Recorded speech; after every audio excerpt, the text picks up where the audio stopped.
Acompáñame a aprender cómo describir a los personajes. Recuerda que los personajes son las personas o animales de un cuento. Aquí tenemos algunos de los personajes que hemos conocido este año. Los buenos lectores entienden a los personajes, haciéndose las siguientes preguntas. ¿Qué dice? ¿Qué hace? ¿Qué piensa? ¿Cómo se siente? ¿Cómo es? ¿Y cómo cambia? ¿Cómo es? Se refiere a describir el exterior y las características del personaje. ¿Cómo es por fuera? Por ejemplo, este personaje sabemos que se llama David. Es un niño. David es muy travieso.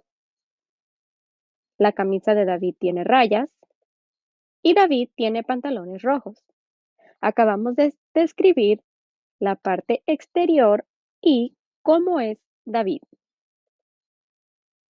¿Cómo se siente?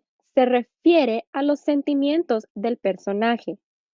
Por ejemplo, en el cuento Un caso grave de rayas, sabemos que Camila Flan se siente avergonzada por sus rayas que le salieron.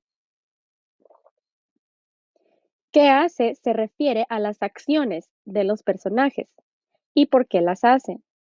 Como en el cuento Rubí, mono ve, mono hace, sabemos que Rubí le copia todo a Ángela. Le copia su moño rojo, su vestido, su camisa y hasta le copia su poema.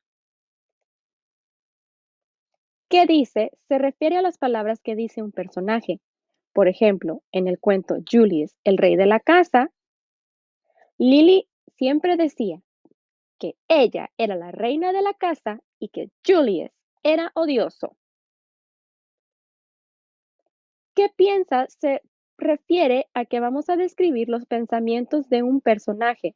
Por ejemplo, en el cuento Crisantemo, sabemos que Crisantemo pensaba que su nombre era perfecto, pero cuando sus compañeras se burlaban de su nombre, pensaba que mejor debería cambiárselo.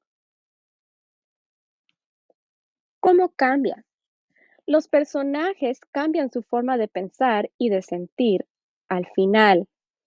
Al principio se sienten de una manera y al final, la mayoría de veces, cambian cómo se sienten y su forma de pensar. Como por ejemplo, en el cuento, cuando Sofía se enoja de veras, sabemos que al principio Sofía estaba enojada porque su hermana le quitó su juguete, pero al final se tranquiliza, se regresa a su casa y ya se siente mucho mejor. Los rasgos de los personajes ayudan a los lectores a entender y conocer mejor al personaje y sus razones de sus acciones y sus sentimientos. Ahora te toca a ti. Usa el cuento El almuerzo horrible de Saltamontes y describe al personaje principal. Buena suerte.